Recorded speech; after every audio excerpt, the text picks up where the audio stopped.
আমরা যেহেতু আজকে অর্থোপেডিক সার্জারির আধুনিকতম বিভিন্ন বিষয় নিয়ে আলোচনা করতে চাই, আপনি প্রথমে একটু আমাদেরকে বুঝিয়ে দেন অর্থোপেডিক্সের কোন কোন শাখা রয়েছে বা কোথায় কোথায় আমরা আধুনিক যন্ত্রপাতি বা আধুনিক অপারেশনের সুযোগ সুবিধাগুলো পাচ্ছি। জি, ধন্যবাদ আপনাকে। আসলে আমরা যদি অর্থোপেডিক সার্জারিকে একটু ক্যাটেগরাইজ করি, ভাগ করি, তাহলে একটা বড় অংশ হচ্ছে ট্রমা বা আঘাত। এটার মাধ্যমে ফ্র্যাকচার বা হাড় গোড় ভেঙে যেতে পারে এবং কিছু লিগামেন্টস ইনজুরি হওয়ার সম্ভাবনা থাকে। আরেকটা জিনিস হলো ডিফর্মিটি।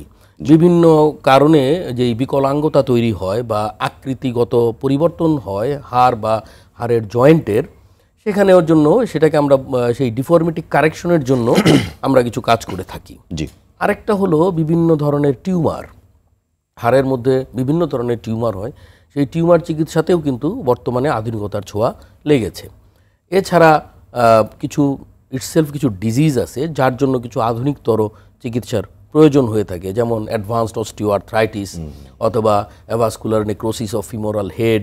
এই ধরনের কিছু কিছু স্পেসিফিক কিছু চিকিৎসা জন্য রোগের জন্য কিছু আধুনিক চিকিৎসার প্রয়োজন হয়ে পড়েছে এবং সেটা আমরা বাংলাদেশে আমাদের দেশেই সম্পন্ন হচ্ছে।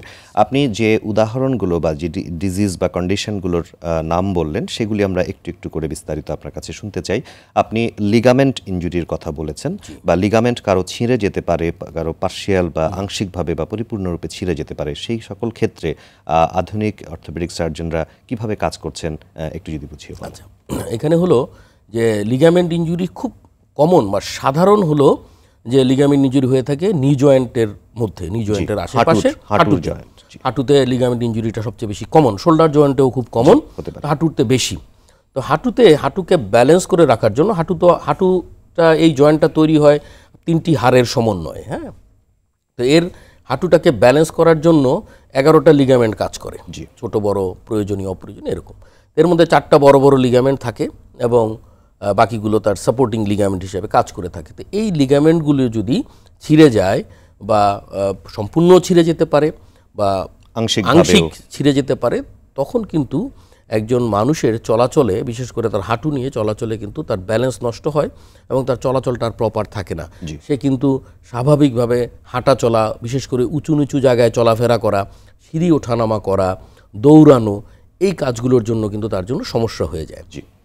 তো সেই ক্ষেত্রে এই লিগামেন্ট যে সার্জারিগুলো আছে আমরা আর্থ্রোস্কোপির মাধ্যমে, অর্থাৎ আমরা হাঁটুর জয়েন্টের মধ্যে আমরা আমাদের ক্যামেরা প্রবেশ করাই এবং ক্যামেরা দিয়ে আমরা বড় টেলিভিশনের মতো বড় পর্দায় আমরা হাঁটুটাকে ভিজুয়ালাইজ করি বা দেখি, এবং দেখে যেই লিগামেন্টগুলো তার ইনজুরি হয়েছে, ছিঁড়ে গিয়েছে, সেই জায়গায় আমরা নতুন লিগামেন্ট প্রতিস্থাপন করি।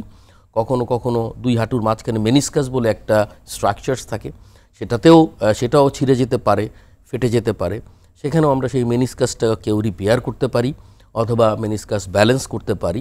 অর্থাৎ সার্বিকভাবে তার হাঁটুটাকে মোটামুটি পূর্বের অবস্থাতে নিয়ে আসার জন্য তার লিগামেন্টগুলোকে রিকনস্ট্রাকশন করে, নতুন লিগামেন্ট প্রতিস্থাপন করে আমরা কিন্তু তার হাঁটুটাকে আবার আগের মতো একটা অবস্থায় নিয়ে আসা, যাতে করে তার দৈনন্দিন স্বাভাবিক কাজকর্মগুলো, ইভেন দেন সে যদি স্পোর্টসম্যান হয়, পেশাদার খেলোয়াড়ও যদি হয়ে থাকে, তাহলেও কিন্তু সে প্রপার অপারেশন এবং প্রপার ফিজিওথেরাপি, প্রপার ব্যায়ামের মাধ্যমে তার পূর্বের প্রফেশনে, পূর্বের পেশায় সে ফিরে যেতে পারে। জি।